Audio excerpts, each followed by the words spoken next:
হযরতে সৈয়দুনা আনাস, উনিকে আমার নবীর খাদেম, যিনি রসুলের কদমে কদমে হাঁটতেন। নবী অজু করবে, উনি পানি দিতেন।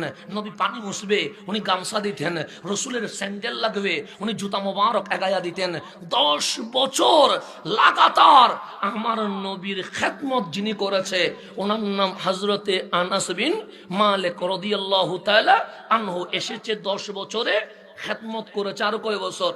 10 বছর। ওই 10 বছর খেদমত করতে করতে লাস্ট পজিশনে চলে গেছে। আমার নবী টাকা দিতে চায়, আনাস টাকা নেয় না। আমার নবী কাপড় দিতে চায়, আনাস কাপড় নেয় না। আমার নবী বিনিময় দিতে চায়, আনাস বিনিময় নেয় না। আমার রসুল বলে, আনাস রে, মানুষকে 2 মাস বেতন না দিলে পালিয়ে চলে যাবে, ব্যবসায় লস হলে জীবনে আর ব্যবসা করতে চাইবে না। তুমি আমার সাথে 10 বছর, আমি স্যালারি দিতে চাই, তুমি তো নাও না। হাদিয়া দিতে চাই, তুমি তো গ্রহণ করো না। আনাস বলে, নবী গো, দুনিয়ার হিসাব একটা, আর আনাস যে নবীর খেদমত করছে এটার হিসাব আরেকটা। আমি বিনিময়ে নবীর গোলামি করব না, আমি মুহাব্বতে আমার নবীর খেদমত করব। খেদমতে কোনো বিনিময় নেওয়া যায় না। যখন আমার রসুল বলছেন আমি আর বেশি দিন রইব না, দুনিয়ার হায়াতের সফর শেষ করে আখিরাতের সফরে চলে যাব, আনাস দৌড়াই আসলেন, নবী গো একটা জিনিস চাই, দিবেন নি? আমার রসুল বলে, আনাস, তোমার আমি বেতন স্যালারি দিতে চাই, তুমি তো নাও না। তোমাকে আমি হাদিয়া দিতে চাই, তুমি তো গ্রহণ করো না। আজকে এমন কি চাইবা? আমি নবী তোমার উপর রাজি হয়ে গেছি। আনা কাসিমুন ওয়াল্লাহু ইউতি, আমি বন্টনকারী, দেওয়ার মালিক আল্লাহ।